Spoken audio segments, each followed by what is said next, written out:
I'm a teacher. I can't afford to be ridiculous. I am coming on your show to tell you that the Federal Reserve, first of all, is not federal. It's not a government agency. It is a private institution owned by 12 individuals. And it has no reserve. The dollar has no reserve. It is just paper with graphics on it. And how dare our country, backs its money against the dollar, against a piece of paper which somebody prints.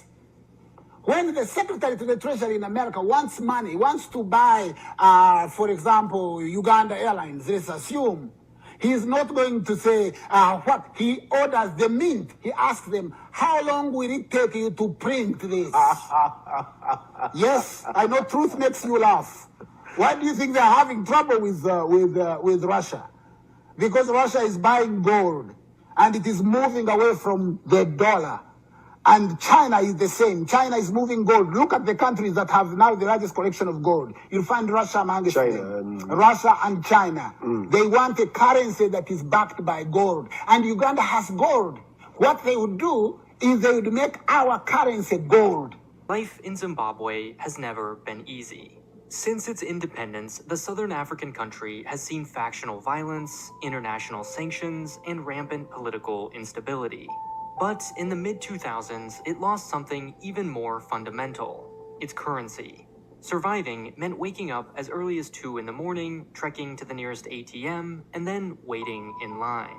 On a good day, you'd be able to withdraw the equivalent of about $1 or $2 US, the maximum allowed by the government.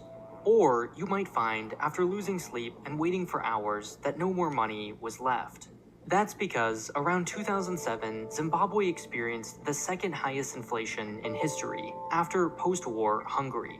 It's hard to know exactly how bad it got, as the government stopped reporting numbers after 100,000% inflation, when a loaf of bread cost 30 billion Zimbabwean dollars. Employees stopped going to work when their annual salary wouldn't even pay for their bus ride home.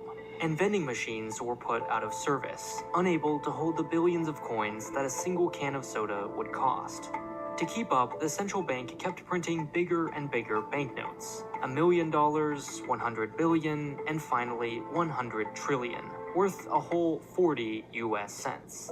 So how did Zimbabwe get here? And how did this devastating economic crisis help launch Africa's financial technology revolution? Zimbabwe is home to the largest waterfall in the world, Victoria Falls, over twice the height of Niagara, and whose tumbling water can be heard 40 kilometers or 25 miles away. Further south are the intricate stone ruins of an 11th century palace city, and savannas everywhere in between hold Africa's Big Five: lions, leopards, elephants, buffalo, and rhinos. Unfortunately, few will ever get to see these wonders. Because, in addition to being blessed with natural beauty, Zimbabwe is also cursed with an abundance of gold, platinum, coal, and diamonds. All things which led Cecil Rhodes of the British South Africa Company to invade the land with a newly invented Maxim gun at the end of the 19th century.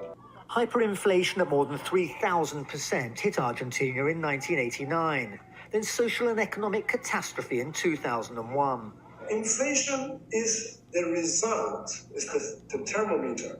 It's like when you're sick and you have fever, you measure inflation in this case, but it's not the cause. The cause is the underlying monetary and fiscal policies which generate this inflation. Simply flooded the system with money. Yes, we did. That's another way to think about it. We did. Where does it come from? Do you just print it? We print it digitally.